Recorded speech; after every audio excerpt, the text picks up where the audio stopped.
এটা হচ্ছে নতুন বডি ডালাই দেওয়া হয়েছে ধানের মেশিনের, আগরটা ছিল এটা। এই যে ইউটিউবে দেখা যায় একবারে চাউল সহ জার হইয়া বাড়ায়, বের বাড়ায়। এটা একদম বাজে একটা মেশিন এগুলা। বডি খুব হালকা, আগের বডি কোন জায়গা নাকি দেখি, কোন জায়গা নাকি কোন রাখা আছে ঠিক জানি না। বাঙ্গারির উপযুক্ত হয়ে গেছে আগের বডিটা। এটাই হচ্ছে আমার আগের বডি, আগেরটা এসিএম বসানো হয়েছে। আর এটা জাননি বানানো হয়েছে, এটার মুখে এটা বলবো, এইটা এইটা এটা এখানে বসবো, এখানে এখানে এটার মুখে একবারে রেট। আর এটা এই দিক দিয়ে পুরা বের হবে, পাম্পের পাইপ লাগানো হইব এইটা।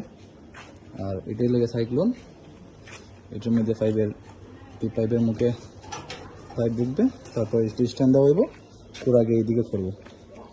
বাস সিম্পল ডিজাইন।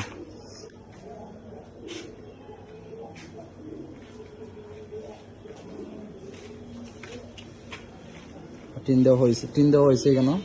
আরেকটা লাইন নতুন নেওয়া হইতেছে কারেন্টের, এই জন্য আপাতত একটা এখানে দেওয়া হয়েছে।